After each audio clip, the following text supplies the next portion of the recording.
Journey to the Savage Planet made a great first impression on me. In the beginning minutes, I was asked to choose a character portrait with an array of different strange humans to pick from, along with one dog. So I picked the dog. Who wouldn't? It was when I finally stepped out onto the strange and vibrant Savage Planet that I began to notice my character was making strange grunts and growls. They were dog noises. Because I picked that portrait, the game was going to make my space adventurer pant and bark for the entire game. I was a space dog. That should give you a pretty good idea what kind of game Journey to the Savage Planet is.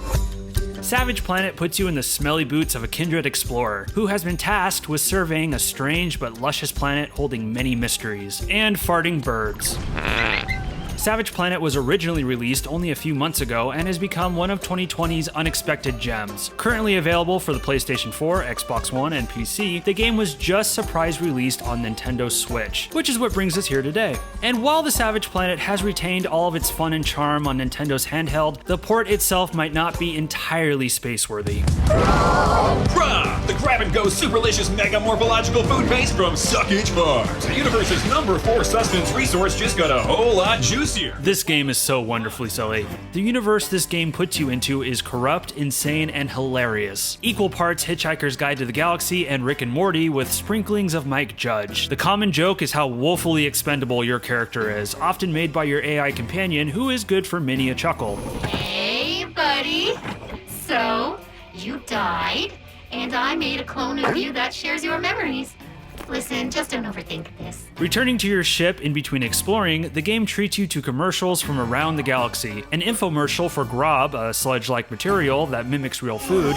Now that's good flavor. A sex hotline with amorphous blobs. Call 1-900-BLOB-LOVE. And a wedgie burger. What are you looking at, you sick perv? I don't really want to spoil too much of this because these videos are some of the best parts of the game. There's even some pretty savage jabs at the games industry, which do hit pretty close to home.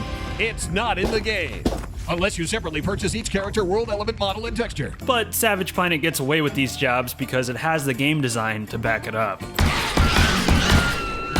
Journey to the Savage Planet is a deceptive-looking game. At first blush, its colorful, open-world sci-fi setting will remind you of a survival game in the vein of No Man's Sky. While both games feature exploring and crafting, Savage Planet is a more focused experience. Its lushly flourished areas are methodically designed by hand, not procedurally generated, featuring intricate platforming and secret areas. Exploring, you'll soon discover certain areas can only be reached by crafting certain upgrades. At first, jump thrusters, and then a grappling hook. So you'll need materials to start crafting, but you don't chop down trees or mine for ore. You earn crafting materials only by killing stuff. Splat, splat, splat. Splatter anything that moves and collect what spews out. Carbon, silicone, aluminum, and the rare alien alloy is what you'll need for all your upgrades. But once again, upgrades are mainly for exploration and traversal. There's no need to craft food or newer tools after degradation. It's just explore, kill, and progress. It's really not a survival game at all.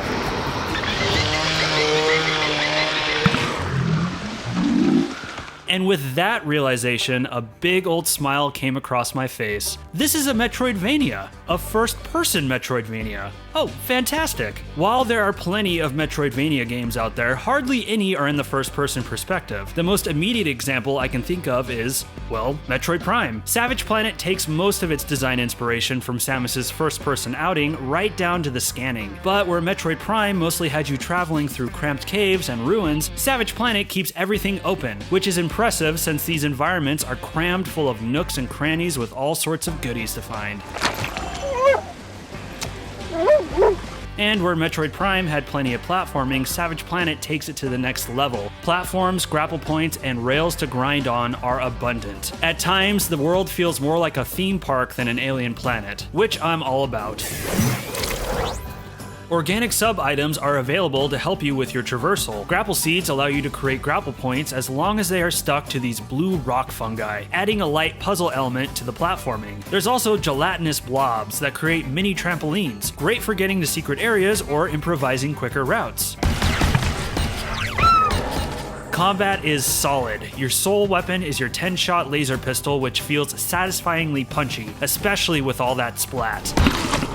You can also smack and kick enemies up in the air, which comes into play for certain puzzles and side missions in the game. There are only a handful of enemy types in Savage Planet, but each have several variations, like flying squids that can either shoot blinding oil or corrosive acid. Puffer birds are the constant enemy type and have the most variations. You start with the basic ones, which only need a few shots to kill, but it's not long before you run into armored ones that need pomegranates to destroy. Resin-covered birds need to be hit with the blight bombs to melt their helmets off, and the most dangerous variety are the explosive ones, which, when set off, can send you flying into the air. Emergent gameplay can come from exploiting the different properties of your enemies. A basic example is setting off an explosive puffer bird to wipe out enemies nearby, while on the flip side, a pomegranate set off in a field of pomegranate plants can cause a massive chain reaction. You can also trick the acid squids into hitting the resin-covered puffer birds, saving you the blight bomb. It may not be Deus Ex, but experimentation is rewarded in this game, and who knows, you might stumble upon a simpler solution to beating some of the game's tougher enemies. Also, it's important for you to know that the puffer birds will poop carbon if you feed them grob.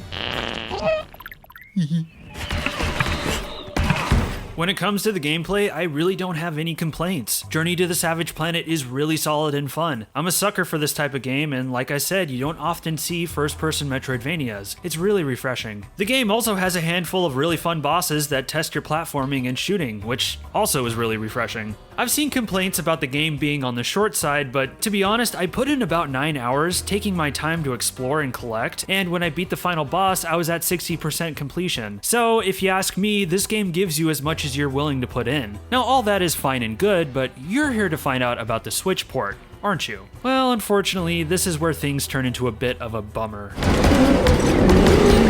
Unsurprisingly, the Switch port of Savage Planet has taken a graphical hit compared to its console brethren, but the game's visuals are still very close. Obviously, it's running at a lower resolution, textures have less detail, pop-in is constant, and the animation of distant enemies looks to be refreshing in the single digits. Yikes. But even with all of that, the character models and animations, at least when close up, seem to be preserved and look awesome. In general, the personality and artistry of the game's visuals are still intact. The real problems, though, lie in the game's performance. Savage Planet aims for 30 frames per second and fails to keep it locked. Frames are dipping constantly into what feels like the mid to low 20s. Typically, it's in larger, more geometry-dense areas that you feel the hits, but the more intense combat skirmishes is where you'll see the most severe drops, at times bordering on unplayable. Playing while handheld might see a slight improvement, but nothing to write home about. Either way, Savage Planet on the Switch never plays as smooth as you'd hope. On the upside, the later areas of the game do run a bit better, and to the game's credit, the core gameplay is strong enough to shine through the performance issues. Clearly, as you just heard, I had plenty of fun with the game. But I'll be honest, if I do play through Savage Planet again, it won't be on the Switch. I had an absolute blast with Journey to the Savage Planet, and I would 100% recommend it to anybody. Would I recommend it on the Switch, though? Probably not. If you're absolutely desperate to play this game and only have access to the Switch, this port will be adequate enough, assuming you can tolerate the performance issues. Otherwise, if you have other options, I'd stick to playing it on those. It's really too bad because this is the perfect type of game for a handheld device. A big, beautiful world full of places to explore, simple, fun combat with depth, and progression through upgrading and collecting. We'll just have to cross our fingers or pause for some stability patches in the future. What about you guys? Anybody else playing this version and have some thoughts? Or just have thoughts on the game in general? Be sure to let me know in the comments. If you enjoyed this video, please do me a huge solid and click the subscribe button and click the like icon. I post videos weekly, so be sure to ring the bell so you are the first to see them. I'm Kirk, and thank you for watching this video. And please stay safe out there.